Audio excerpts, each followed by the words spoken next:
তো আজকে আমরা লেকচার থ্রিতে গত দিন যেটা মিসিং হয়েছে, আমরা গত ক্লাসটা নিতে পারি নাই সামহাও।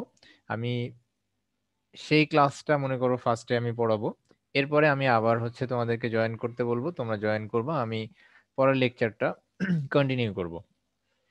আজকে লেকচারের দুইটা ভিডিও হবে, দুইটা ভিডিও আমি ইউটিউবে দিয়ে দিব, লিঙ্কটা তোমাদেরকে প্রোভাইড করব, তোমরা সেটা সেখান থেকে পড়বা। আর যে কথাটা আমি আরেকটু এমফাসাইজ করব সেটা হচ্ছে, তোমরা বাসাতে একটু মানে আমার এখান থেকে পড়ার পর 15-20 মিনিট টাইম দিলেই কিন্তু এনাফ। এই 15-20 মিনিট তোমরা একটু পড়াশোনা করো, মাঝখানে একদিন গ্যাপ থাকে, সো এই 15-20 মিনিট বা 30 মিনিটস যদি পড়াশোনা না করো তাহলে তো আসলে আহ, তোমরা ঠিকঠাক মতো তোমাদের এটা কমপ্লিট হবে না। যাই হোক, আজকের ক্লাসটা খুবই ইম্পর্টেন্ট একটা টপিকস নিয়ে, এটা হচ্ছে বায়োমেট্রিক্স। এখান থেকে প্রতি বছর তোমরা যদি বোর্ড কোশ্চেন গুলো একটু রিভিউ করো, দেখবে প্রতি বছরই কোশ্চেন হচ্ছে বায়োমেট্রিক্স থেকে। অ্যান্ড এই টপিক্সটা আসলে অনেক বড়, এটা ছোট কোনো টপিক্স না। বায়োমেট্রিক্স এর উপরে অনেক বড় একটা লেকচার। তো আজকের দেখো দেখো আমরা বায়োমেট্রিক্সটা শেষ করতে পারি কিনা, কারণ এটা অনেক বড় একটা লেকচার। তো বায়োমেট্রিক্স, আব্দুল্লাহ যেহেতু সায়েন্স থেকে আসছো, সো তোমার এই ব্যাপারটা জানার কথা, কারণ তোমাদের জীববিজ্ঞানে আহ, এটা সম্পর্কে একটু ওখানে পড়া হয়েছে। বায়ো শব্দের অর্থ হচ্ছে জীবন বা লাইভ, মানে যে কোনো অর্গ্যান দ্যাট হ্যাজ লাইফ, যেটার জীবন আছে, সেটা হতে পারবে আমাদের শরীরের কোনো অর্গ্যান, হাত পা, যেটা জীবন্ত এক কথায়। আর ম্যাট্রিক্স মানে হচ্ছে পরিমাপ, ম্যাট্রিক্স মানে তো পরিমাপ করা। তো আমাদের শরীরের কোনো অংশ যেটা জীবন্ত, সেই অংশ পরিমাপ করে সেটা প্রিজার্ভ করা, এবং পরবর্তীতে সেই পরিমাপটি মেজারমেন্ট যেটা করা হয়েছিল তার সাথে কম্পেয়ার করে আইডেন্টিটি নির্ধারণ করা, এই জিনিসটাই হচ্ছে বায়োমেট্রিক্স। আমি আরেকটু সহজ করে বলবো, সেটা হচ্ছে আমাদের শরীরের অঙ্গ প্রত্যঙ্গ ব্যবহার করে অদ্বিতীয়ভাবে শনাক্তকরণ পদ্ধতিকে বায়োমেট্রিক্স বলে।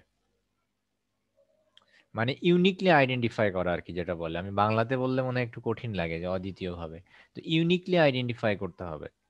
যে ধরো আমাদের ফিঙ্গারপ্রিন্ট, যেটা আসলে কারোর সাথে কারো মিল নেই, তোমার ফোনে যে ফিঙ্গারপ্রিন্টটা দেওয়া আছে, তোমার ফোন অন্য কেউ যদি আহ, চালাইতে যায়, তাহলে দেখবা যে ও তার ফিঙ্গারপ্রিন্ট তোমার ফোনে ওয়ার্ক আউট করছে না। কারণ কি? কারণ তার ফিঙ্গার আলাদা, তোমার ফিঙ্গার আলাদা। তোমার ফিঙ্গার কি করেছে, তোমার ফোনে তুমি মেজারমেন্ট করেছো প্রথমে, দেখবা যে তোমার ফিঙ্গার যতভাবে দেওয়া যায়, বিভিন্ন উল্টে পাল্টে তোমার 5-6 বার ইনপুট নেয়, দেন সেটা একটা লেআউট তারা দাঁড় করায়। এরপরে তুমি যখনই টাচ করো, ফিঙ্গারটা মেজারমেন্ট করে যে এর সাথে ম্যাচ করছে কিনা। যদি ম্যাচ করে তাহলে তোমাকে এন্ট্রি করতে দেয়, আদারওয়াইজ অ্যাক্সেস ডিনাই করে। তো বায়োমেট্রিক্স কি? দেখো, বায়োমেট্রিক্স হলো বায়োলজিক্যাল ডেটা পরিমাপ এবং বিশ্লেষণ করার প্রযুক্তি। বায়োমেট্রিক্স হলো এমন একটি প্রযুক্তি যেখানে কোনো ব্যক্তির শারীরিক কাঠামো এবং আচরণগত বৈশিষ্ট্য এর উপর ভিত্তি করে তাকে অদ্বিতীয়ভাবে চিহ্নিত করা হয়। তাহলে এই লাইনটা দেখো, বায়োমেট্রিক্স হচ্ছে এমন একটি প্রযুক্তি যেখানে কোনো ব্যক্তির কোনো ব্যক্তির শারীরিক কাঠামো বা আমাদের শরীরের কোনো একটা অংশ বা আচরণগত বৈশিষ্ট্য, আচরণগত বৈশিষ্ট্য বলতে এখানে আমাদের কথা, তারপরে ওই যে ভয়েস রিকগনিশন আছে না একটা সিস্টেম, দেন আমাদের সিগনেচার রিকগনিশন আছে, এগুলো হচ্ছে আচরণগত বৈশিষ্ট্য। যাই হোক, এর উপরে ভিত্তি করে অদ্বিতীয়ভাবে চিহ্নিত করা বা শনাক্ত করা, এটা হচ্ছে বায়োমেট্রিক্স। তো গ্রিক শব্দ বায়ো অর্থ লাইফ, আর মেট্রিক অর্থ পরিমাপ করা। এটা একটু দেখবা, বায়ো অর্থ, গ্রিক শব্দ বায়ো অর্থ হচ্ছে লাইফ বা জীবন, আর মেট্রিক শব্দের অর্থ পরিমাপ করা। তো it was first invented in more than 500 years before Christ, more than 500 years before খ্রিস্ট, মানে খ্রিস্টের জন্মেরও 500 বছর পূর্বে এটার ব্যবহার শুরু হয়েছিল। তখন ওই যে শুকনো কাদার খণ্ডে আঙুলের ছাপ দেওয়া হতো। এবং 1891 সালে আর্জেন্টিনার জন ভুসেটিক ভুসেটিক টিচ দিয়ে অপরাধী ধরার পদ্ধতি আবিষ্কার করার মাধ্যমে আধুনিক যুগের আঙুলের ছাপ ব্যবহার শুরু করেন। তো এইটা আসলে অত বেশি ইম্পর্টেন্ট না, কারণ এটা তোমাদের বইয়ে দেখবা, কোনো কোনো বইয়ে আছে, কোনো কোনো বইয়ে নাইও। তো যে ব্যাপারটা হচ্ছে অপরাধী, এই যে এই লাইনটা ইম্পর্টেন্ট, যে অপরাধী ধরার পদ্ধতি আবিষ্কার করার মাধ্যমে আধুনিক যুগের আঙুলের ছাপ ব্যবহার করা শুরু হয়।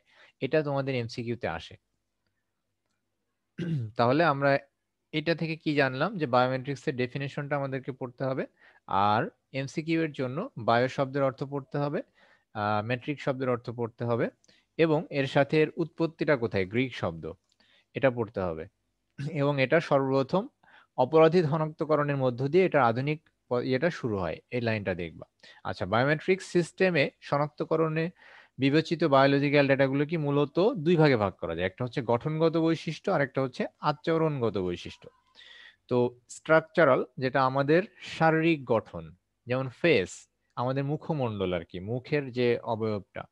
এরপর হচ্ছে হ্যান্ড জিওমেট্রি বা ফিঙ্গারপ্রিন্ট, সরি ফিঙ্গারপ্রিন্ট। ফিঙ্গারপ্রিন্ট হচ্ছে আমাদের হাতের ছাপ, আঙুলের ছাপ, হাতের ছাপ না, আঙুলের ছাপ। এরপর হচ্ছে হ্যান্ড জিওমেট্রি, যেটা আমাদের টোটাল আমাদের হাতের যে ইয়েটা, মাপটা। এরপর হচ্ছে আইরিশ। আইরিশ হচ্ছে আমাদের চোখের যে আইবলটা আছে, আইবল আছে না আমাদের, এই আইবলটার চারপাশের অংশটা, যে সাদা অংশটা, এটা না আইরিশ, জানো তো সবাই। এই সাদা অংশটা হচ্ছে আইরিশ।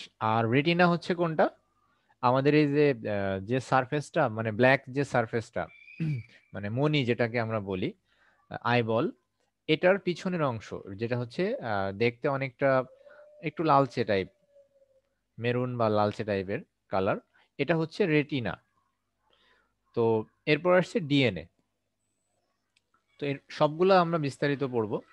আর আচরণগত বৈশিষ্ট্যের মধ্যে পড়ে কি, ভয়েস রিকগনিশন, দ্যাট ইজ আমাদের অনেকে দেখবে মোবাইল ফোনে ভয়েস রিকগনিশন সিস্টেম চালু করে রাখে, যে ভয়েস দিলেই মোবাইলটা চালু হয়ে যায় আর কি। আর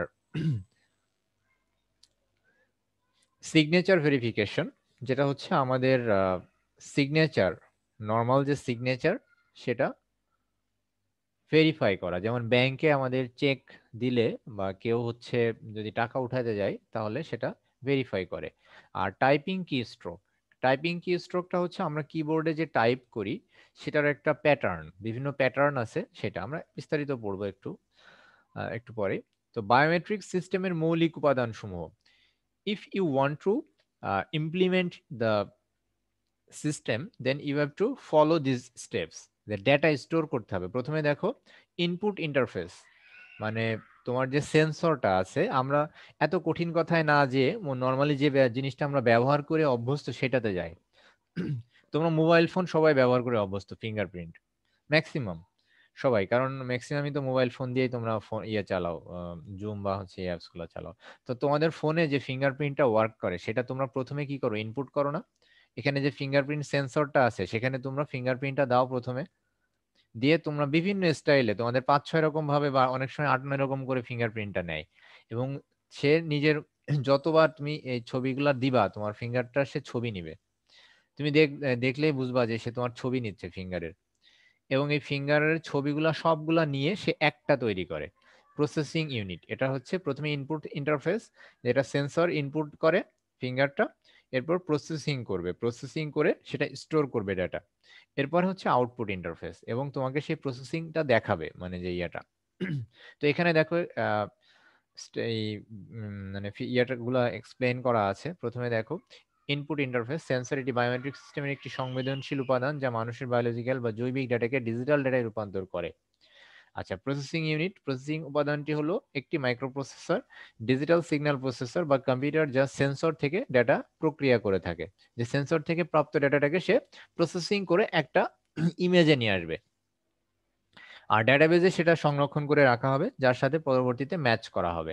আর আউটপুট ইন্টারফেসটা কি, যেটার মাধ্যমে তুমি এক্সেস পাচ্ছ, যে তুমি ফিঙ্গারটা দিলে সে তখন যদি তোমার ফিঙ্গারটা চিনতে পারে তাহলে কি করবে, যদি ম্যাচ করে তাহলে এক্সেস দিবে, আদারওয়াইজ এক্সেস ডিনাই করবে। এটা হচ্ছে আউটপুট ইন্টারফেস।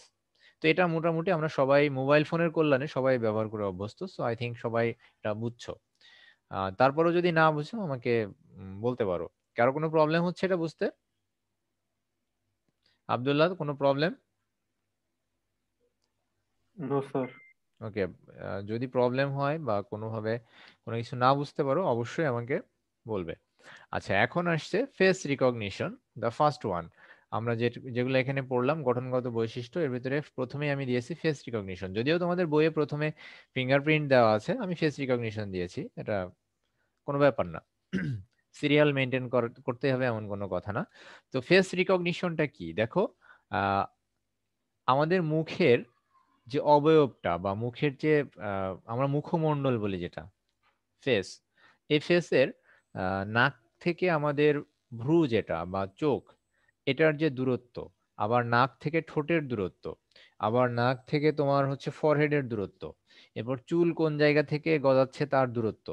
তো এই যে দূরত্বগুলা, এইগুলা হচ্ছে মেজারমেন্ট করে ফেস রিকগনিশনের যে অ্যাকচুয়াল প্রসেস, সে কি করে, এই দূরত্বগুলো মেজারমেন্ট করে করে সংরক্ষণ করে রাখে। এই যে দেখো, কম্পিউটারে সংরক্ষিত ছবির সাথে দুই দুই চোখের মধ্যবর্তী দূরত্ব, দেন নাকের দৈর্ঘ্য, ব্যাস, চোয়ালের কৌণিক পরিমাপ ইত্যাদি তুলনা করে। তার মানে কি, প্রথমে তোমার যে ফিগার বা যে ছবিটা, ফেস এর যে ছবিটা সে প্রিজার্ভ করছে, সেই ছবির সাথে পরবর্তীতে যদি তুমি ফেসটা যখনই নিয়ে আসছো সামনে, সেগুলা কম্পেয়ার করছে, যদি মিলে যায় তাহলে তোমাকে এক্সেস দিচ্ছে, আদারওয়াইজ এক্সেস দিচ্ছে না। তো এটার অসুবিধাগুলো কি হতে পারে বলো তো, বা সুবিধা বা অসুবিধা কি হতে পারে? এটার মেইন যে প্রবলেম সেটা হচ্ছে অনেক সময় টুইন থাকে না, অনেকেই চেহারা একই রকম, সেক্ষেত্রে মনে করো যে অনেক প্রবলেম হয়ে যায়, কারণ কম্পিউটার সেটা ডিটেক্ট করতে পারে না। যদিও ম্যাক্সিমাম ক্ষেত্রে অনেক সময় ডিটেক্ট করতে পারে, আবার অনেক সময় পারে না। আবার দেখো, অনেক সময় অনেকে ভারী মেকআপ করে, যার ফলে এই দূরত্বটা মানে সূক্ষ্ম ইয়া, তো দেখা যাচ্ছে যে উল্টাপাল্টা হয়ে যায়, দেখা যাচ্ছে এক্সেস করতে পারতেছে না মেকআপ করার কারণে। এরপরে অনেকে ধরো দাড়ি শেভ করে ফেললো, তখনও ঝামেলা হয়ে যেতে পারে। আবার অনেকে চুল ফালাই দিল, তখন আবার ঝামেলা হতে পারে। এরকম বিভিন্ন কারণে প্রবলেমগুলো হতে পারে, যে তাকে চিনতে নাও পারে। তো দেখো, এখানে একটা ফেস রিকগনিশনের একটা ফিগার দেওয়া আছে, যে ফিগারে বাম সাইডে দেখো এরকম একটা ডিভাইস ঝুলানো থাকে, যার মুখের সামনে, মুখটা ওখানে নিয়ে গেলে সে যদি আমরা দরজাতে লাগাই আর কি, বা কোনো একটা রুমের এন্ট্রি পয়েন্টে যদি লাগানো থাকে, তাহলে এরকম ভাবে লাগানো থাকে। আমরা মুখটা সামনে ধরলে যদি এক্সেস দেয় তাহলে আমরা এন্ট্রি করতে পারি, আদারওয়াইজ আমরা হচ্ছে এন্ট্রি করতে পারবো না। তো এখানে দেখো ডান সাইডের ফিগারটাতে এই দূরত্বগুলো কিভাবে পরিমাপ করা হয় সেগুলা এখানে একটু এক্সপ্লেইন করা আছে। ফিগারটা দেখে আমার মনে হয় তোমরা বুঝতে পারতেছো, তাই না? ফিগারটা, ডান সাইডের ফিগারটা দেখো, দেখে এখানে আহ দেখো দূরত্বগুলো দেখো মেজারমেন্ট করা আছে। তো ফেস রিকগনিশনের সুবিধা কি? ফেস রিকগনিশন সিস্টেম সহজে ব্যবহারযোগ্য, এই পদ্ধতিতে সঠিক ফলাফল পাওয়া যায়। আমার অসুবিধা হচ্ছে ক্যামেরা ছাড়া এই প্রযুক্তি ব্যবহার করা যায় না, এবং আলোর পার্থক্যের কারণে জটিলতার সৃষ্টি হয়। অনেক সময় লাইট ম্যানেজমেন্টের কারণে প্রবলেম হতে পারে। মেকআপ ব্যবহার, গহনার ব্যবহার ইত্যাদি কারণে অনেক সময় শনাক্তকরণে সমস্যা হয়। আচ্ছা, এখন ব্যবহারটা কোথায়? কোনো বিল্ডিং বা কক্ষের প্রবেশদ্বারে, কোনো আইডি নম্বর শনাক্তকরণে, আবার আমাদের মোবাইল ফোনে ব্যবহার হচ্ছে। এটা এখানে যদিও দেওয়া নাই, সেটা হচ্ছে এটার ব্যবহার। তাহলে আমরা এই বিস্তারিত জানলাম এটা জিনিসটা কি, ফেস রিকগনিশন, আর সুবিধা অসুবিধা ব্যবহার, এগুলা সব তোমরা পড়ে ফেলবা, মুখস্থ করে ফেলবা, কারণ এটা তোমাদের লাগবে। আচ্ছা, এখন আসছে ফিঙ্গারপ্রিন্ট। তাহলে ফেস রিকগনিশন নিয়ে কারো কোনো প্রবলেম নাই তো? Do you have any problem? যদি প্রবলেম থাকে অবশ্যই আমি কিন্তু কোশ্চেন করব একটু পরেই, মানে কারণ কোশ্চেন সেশনে গেলে বোঝা যাবে তোমাদের প্রবলেম হচ্ছে কিনা। তো ফিঙ্গারপ্রিন্টটা হচ্ছে সবচেয়ে প্রাচীন একটা পদ্ধতি আমাদের কাউকে ইউনিকলি আইডেন্টিফাই করার জন্য। Most widely used all over the world. and most ancient process to make someone identified. So fingerprint কি? একজনের আঙুলের ছাপ বা টিপসই অন্য কোনো মানুষের আঙুলের ছাপের বা টিপসইয়ের সাথে মিলে না, মিল নেই। এই প্রক্রিয়ায় প্রথমেই আঙুলের ছাপ ডেটাবেজে সংরক্ষণ করা হয় এবং পরবর্তীতে ফিঙ্গারপ্রিন্ট রিডার এর মাধ্যমে আঙুলের ছাপ ইনপুট নিয়ে ডেটাবেজে সংরক্ষিত আঙুলের ছাপের সাথে তুলনা করে কোনো ব্যক্তিকে চিহ্নিত করা হয়। দ্যাট মিন্স আমি ওই যে ফোনে যেভাবে আমি একটু আগে এক্সপ্লেইন করলাম, ফোনে তুমি প্রথমে ফিঙ্গারপ্রিন্টটা স্টোর করে রাখছো, এরপরে তুমি তার সাথে পরবর্তীতে কম্পেয়ার করছো। দেন যদি আইডেন্টিফাই হয় তাহলে হচ্ছে না, আদারওয়াইজ চিনতে না পারলে আইডেন্টিফাই হচ্ছে না। তো এইভাবে আসলে কাজটা করবে। এখানে দেখো ফিঙ্গারপ্রিন্টের একটা এক্সাম্পল দেওয়া আছে। আমাদের ফিঙ্গারটা নিচ্ছে, এবার ফিঙ্গারের ডেটাগুলো এভাবে ছবি নিচ্ছে, এরপর ফিঙ্গারের এই যে প্যাটার্নটা এভাবে অ্যানালাইসিস করছে। যে দেখো ফিঙ্গারের প্যাটার্নগুলো অ্যানালাইসিস করছে, পয়েন্টগুলা কোনোটা 0 কোনোটা 1 দিয়ে এভাবে বাইনারিতে কনভার্ট করছে, করে পরবর্তীতে তার সাথে ম্যাচ করছে। আচ্ছা, এখন ফিঙ্গারপ্রিন্টের সুবিধা কি? খরচ তুলনামূলক কম, শনাক্তকরণের জন্য সময় কম লাগে, এটি সবচেয়ে সমসাময়িক পদ্ধতি, কন্টেম্পোরারি প্রসেস। এটি অত্যন্ত নির্ভরযোগ্য এবং সুরক্ষিত। এটি মেমোরির জায়গা কম নেয়। অসুবিধা কি? অসুবিধা হচ্ছে আঙুলের কোনো প্রকার আস্তর লাগানো থাকলে শনাক্তকরণে সমস্যা হয়। ছোট বাচ্চাদের জন্য উপযুক্ত নয়, কারণ ছোট বাচ্চাদের ফিঙ্গার কিন্তু প্রতিনিয়ত আপগ্রেড হয়, তাদের প্যাটার্নগুলা চেঞ্জ হতে পারে। যেমন তোমাদের এখনো বয়স যদি 18 না হয়ে থাকে, তাহলে তোমাদের ফিঙ্গার সামনে চেঞ্জ হতে পারে, ফিঙ্গারপ্রিন্ট। তো ছোট বাচ্চাদের এটা যত বড় হবে তাদের ফিঙ্গার এর ইয়েটা প্যাটার্নটা চেঞ্জ হতে পারে, পসিবিলিটি আছে। এরপর আসছে এটা মেমোরিতে জায়গা কম নেয়। আচ্ছা, ব্যবহার কি? কোথায় ব্যবহার করা হয় এটা? ব্যবহার করা হয় মোটামুটি তোমরা তো এখন সবাই অভ্যস্ত, জানো কোথায় কোথায় ব্যবহার করা হয়। আমাদের কম্পিউটারে হতে পারে, তোমাদের কম্পিউটারে বলতে ল্যাপটপে আর কি।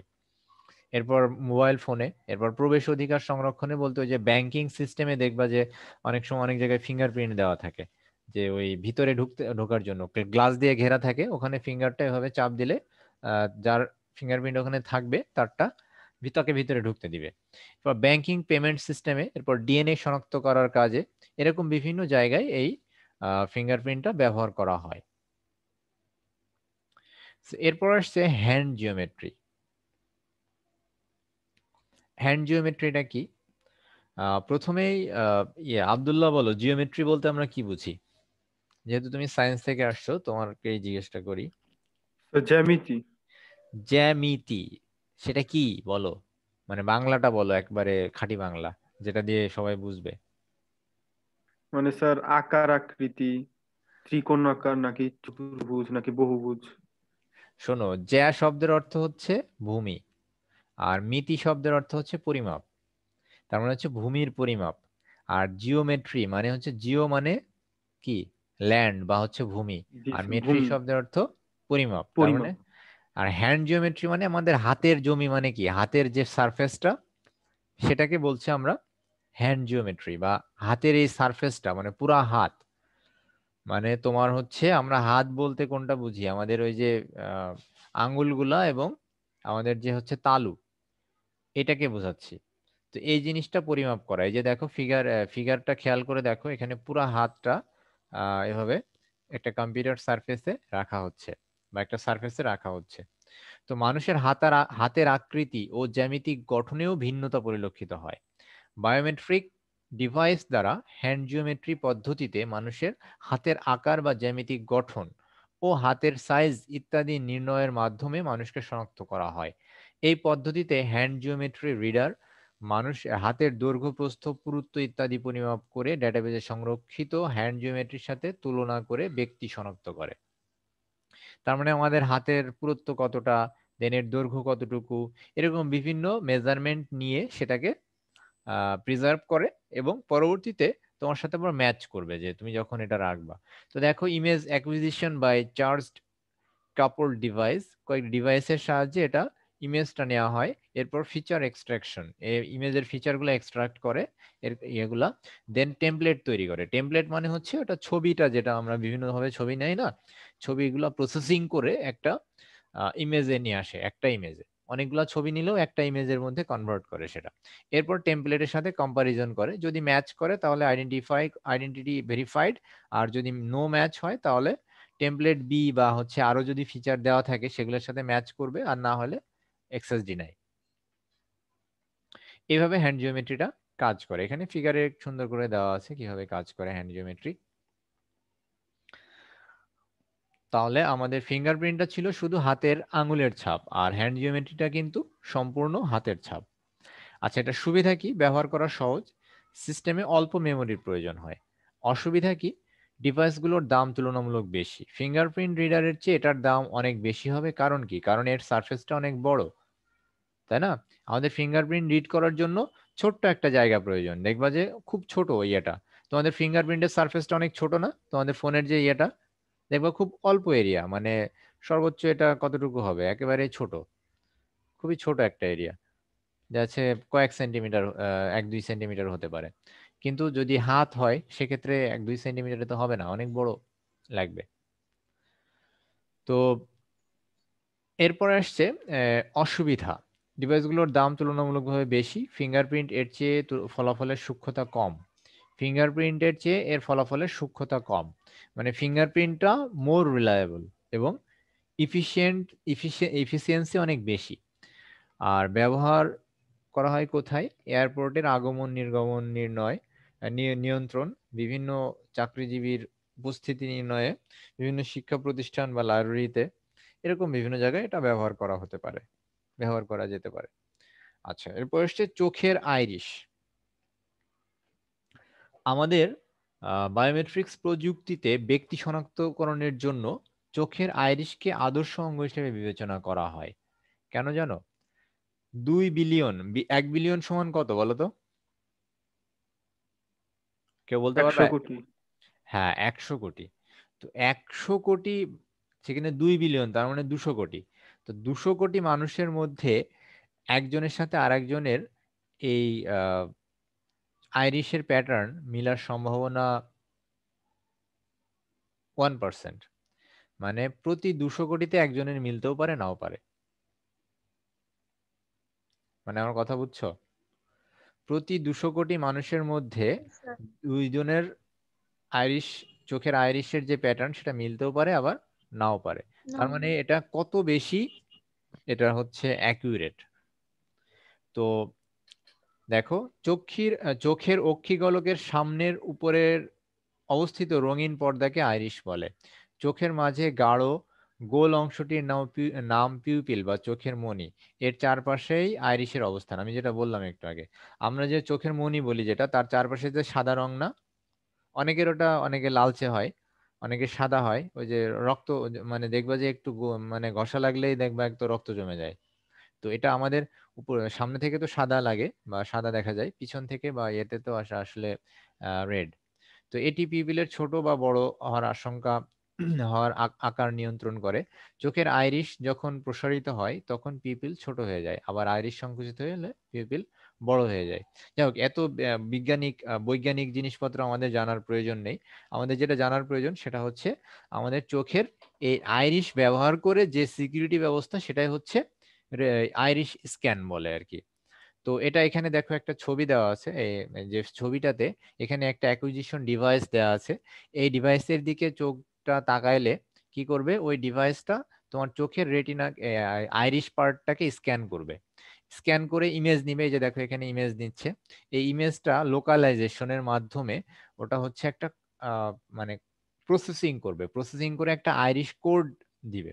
মানে টোটাল এরিয়াটার ইয়েটা একটা কোডে কনভার্ট করবে, যে দেখো আইরিশ কোড। আর এই কোডটা এরপরে হচ্ছে সরি গ্যাবর ফিল্টারের মাধ্যমে এটা পোলার রিপ্রেজেন্টেশন করবে এবং এর সাথে পরবর্তীতে ম্যাচ করবে। তুমি যদি ওর সামনে গিয়ে আবার দাঁড়াও, তাহলে তোমারটার সাথে যদি মিলে যায় তাহলে বলবে যে এর সাথে মিলছে, আর আদারওয়াইজ মিলছে না, সেটা তোমাকে শো করবে। তো এই যে ফিগারটা দেওয়া আছে, এই ফিগারটা তোমাদের আসলে বোঝানোর জন্য দেওয়া হয়েছে, this is not for your exam. এটা এক্সামের জন্য না, এবং এটা তোমাদের ম্যাক্সিমাম বইয়েও এটা দেওয়া হয়নি, বইয়ে দেখবে এটা নাই। আচ্ছা সরি, আমি একটা ভুল ইনফরমেশন দিয়েছি, সেটা হচ্ছে ওটা 2 বিলিয়ন না, ওটা 10 বিলিয়ন। তার মানে হচ্ছে 10 1000 কোটি মানুষের মধ্যে একজনের মিলতেও পারে, নাও মিলতে পারে। তার মানে এটা বেশি, আমি যা বলছিলাম তার চেয়েও বেশি অ্যাকুরেট, তাই না? জি স্যার। ওকে, তাহলে আইরিশ প্যাটার্নটি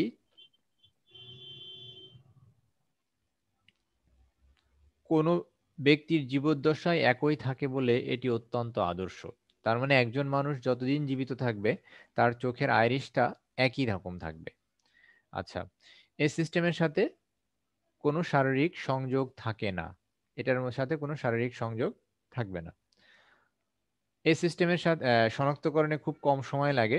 এতে ছোট আকারের টেমপ্লেটের কারণে তাৎক্ষণিক শনাক্তকরণ 2 থেকে 5 সেকেন্ড সময় লাগে। আচ্ছা, এটার সবচেয়ে বড় ড্রব্যাকস হচ্ছে এটা অত্যন্ত ব্যয়বহুল। কেন ব্যয়বহুল? কারণ এর জন্য যে ডিভাইসটা প্রয়োজন সেটা কেনার জন্য অনেক টাকা লাগবে এবং সেটা তৈরি করতে অনেক বেশি টাকা পয়সার প্রয়োজন হবে, তুলনামূলকভাবে বেশি মেমোরির প্রয়োজন। ডিভাইস ব্যবহারের সময় চশমা খোলার প্রয়োজন হয়, কারণ তোমার যদি চশমা দিয়ে ঢাকা থাকে তাহলে অবশ্যই এটা খুলতে হবে, সানগ্লাস বা তোমার এমনি গ্লাস দেওয়া থাকলে সেটা খুলে ফেলতে হবে। আচ্ছা, কোথায় ব্যবহার করা হয় এটা? এই পদ্ধতির প্রয়োগে পাসপোর্টবিহীন এক দেশের সীমা অতিক্রম করে অন্য দেশে গমন করা যেতে পারে, যা বর্তমানে ইউরোপে ব্যবহৃত হয়েছে। মানে বুঝতে পেরেছো? জি স্যার। আমাদের অনেক সময় দুবাই বা কাতার থেকে অনেক মানুষকে রিজেক্ট করে দেশে পাঠিয়ে দেয়, জানো এটা? যে সে দেশ থেকে বিতাড়িত করে দেয় বা তাড়িয়ে দেয়, হয়তো কোনো অপরাধ করেছে বা কিছু একটা করেছে, জেল খেটেছে বা কিছু, তো তারা বাংলাদেশে পাঠিয়ে দেয়। এরপরে ওই মানুষটা যদি আবার দ্বিতীয়বার ওখানে যায়, তারা এয়ারপোর্টে আটকে যাবে। কিভাবে আটকে যাবে জানো? তাদের স্যার এই, তাদের হ্যাঁ, আইরিশ আইরিশ স্ক্যানের গ্রুপ। মাধ্যমে। হ্যাঁ, এই আইরিশটা যদি স্ক্যান করে, কারণ তারা স্ক্যান করে রেখে দেয় যে এই মানুষগুলো রেস্ট্রিক্টেড, তো তাদের আইরিশ নর্মালি এটাই করে, আইরিশটাই আসলে ইয়া করে, কারণ এটা অনেক অ্যাকুরেট। আর আইরিশ পার্টটা মানুষ ফিঙ্গারপ্রিন্ট যদিও নকল করার সম্ভাবনা থাকে বা নকল করতে মানে চেষ্টা করলে এদিক ওদিক করে পারে, কিন্তু আইরিশ এটা নকল করা কোনোভাবেই আসলে সম্ভব না। এই জন্য এটা অনেক বেশি ডিপেন্ডেবল। আচ্ছা, যাই হোক, এখন আসছে রেটিনা স্ক্যান বা স্যার রেটিনা। সুবিধাগুলো আরেকবার দেখাবেন আইরিশের। অবশ্যই, যে দেখো, এটি অত্যন্ত নির্ভুল, কারণ দুটি আইরিশের মিলের সম্ভাবনা 10 বিলিয়ন লোকের মধ্যে একজনের। সম্ভাবনা, তাও মিলবে এমন না, 10 বিলিয়ন লোকের মধ্যে একজনের মিলতেও পারে, নাও পারে। আইরিশ প্যাটার্নটি কোনো ব্যক্তির জীবদ্দশায় একই থাকে বলে এটি অত্যন্ত আদর্শ। তার মানে সারা জীবনে একই রকম থাকবে আইরিশ। একজন মানুষ ছোটবেলায় যেরকম থাকবে বড় হইলেও সেরকম থাকবে। তোমার আইরিশ কখনোই চেঞ্জ হবে না, জন্মের পর থেকে এখন পর্যন্ত সেম। ব্যবহারকারীকে চশমা ও যোগাযোগের লেন্স অপসারণ করতে হবে না, কারণ তারা সিস্টেমের নির্ভুলতার স্যার বাধা এটাতে দেয় না। অসুবিধায় আছে যে করতে হবে না, এটা অসুবিধাই নাই। চশমার ব্যাপারটা। ওয়েট, আচ্ছা, আসলে ইন সাম কেসেস এখানে তোমার ব্যাপার আছে, যেমন অনেক সময় আমরা ব্ল্যাক বা হচ্ছে কালো চশমা ব্যবহার করা হয়, আবার অনেক সময় হোয়াইট লেন্সের চশমা ব্যবহার করা হয়। তো এই ফ্যাক্টরটা আসলে এখানে একটা বড় ফ্যাক্টর, কারণ অনেক সময় তোমার লেন্স যেটা থাকে সেই লেন্সের উপরে ডিপেন্ড করে। দেখবা যে অনেক বৃদ্ধ মানুষ তারা অনেক মোটা লেন্সের চশমা পরে, তাই না? ওই যে আতশ কাচের মতো মোটা, খেয়াল করেছো জি কখনো এটা? স্যার। হ্যাঁ, এই জি। টাইপের চশমাগুলা পরলে খোলা লাগবে। কিন্তু যদি নর্মাল লেন্স পরা হয় বা নর্মাল যে গ্লাসগুলো আছে সেগুলো পরা হয়, তাহলে you don't need to open your glass, তোমার গ্লাসগুলো খোলা লাগবে না। তো এই ব্যাপারটাই আসলে এখানে সরাসরি এটা ড্রব্যাকস এর ভিতরে দেওয়াটাই বেটার, কারণ বেশিরভাগ ক্ষেত্রেই খোলা লাগে। তবে লেন্স অপসারণ করতে হয় না। যারা চোখে লেন্স পরে না অনেকে, এই যে ল্যাসিক করে জি বা লেন্স পরে, এদের অপসারণ জি। করতে হয় না। আচ্ছা, এটা শনাক্তকরণে খুব কম সময় লাগে এবং এটি ছোট আকারের টেমপ্লেটের কারণে খুব দ্রুত এটা কাজ করে, 2 থেকে 5 সেকেন্ড সময় লাগে এটা ইয়ে করতে। তো এখন আসছে রেটিনা স্ক্যান। সো রেটিনা স্ক্যানটা আমরা আহ, পরের লেকচারে করি। আমি 2-3 মিনিট গ্যাপ দিব, কারণ আর 2-3 মিনিটই আছে তোমাদের এই ক্লাসটা। 2-3 মিনিট গ্যাপ দিয়ে তোমরা আবার হচ্ছে